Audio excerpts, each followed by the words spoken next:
Let's talk a little bit about your early days. You used to work construction. Oh, yeah. Like I did too, man, and could be the worst shit ever, right? What were you? I was a framer. I was a framer. I was a roofer. I was a brick. I was a stone paver. You know, I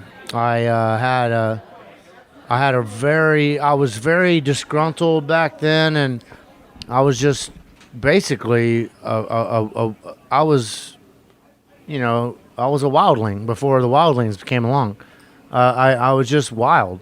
I slept outside. I slept in cars. I had a job, but I just would just go out and just pass out and wherever, like in bushes and shit. Just no house? I mean, no, I didn't have a house back then, but I had a guitar and a practice pad, and I would just be there all the time playing guitar. Or if I weren't at work, I'd be in my practice pad experimenting with psychedelics and just playing guitar. And just kind of trying to grow myself as an artist because I was already working my fingers to the bone everywhere else around town, getting tossed around as a laborer, and then some guys could see, hey, this guy's talented. He don't need to be a laborer. He can read a tool.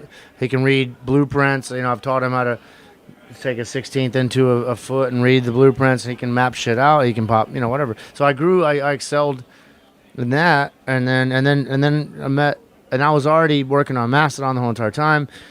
And so it came the day where I said, hey, I'm not going to be able to come to work this week because I have to go on tour with my band. And the guy where I worked for was like, that's so awesome, dude. You go on tour and you fucking scream in that microphone. You give everybody hell. Give them hell, motherfucker. You hear me? And I was like, okay, I'll give them hell. I'm going to go now, and I'm going to go give everybody hell, and I'm going to scream in that microphone and play the piss out of that guitar, just like you said. Gordon Aresti was his name. He's an awesome guy. That's fucking great when you got a boss like that that gets it. He was so cool. He's like I want to credit him honestly a lot, a lot for my career because he wasn't having me under his wing very long. This guy was super into motocross and stuff, vintage motorcycles and stuff. So me and him, we got along very well. It was hard to get to work. We would just talk about motorcycles forever, and then we would. The job would always run like 2 months late. But I mean, he was an amazing person, and I'm looking forward to working with him again.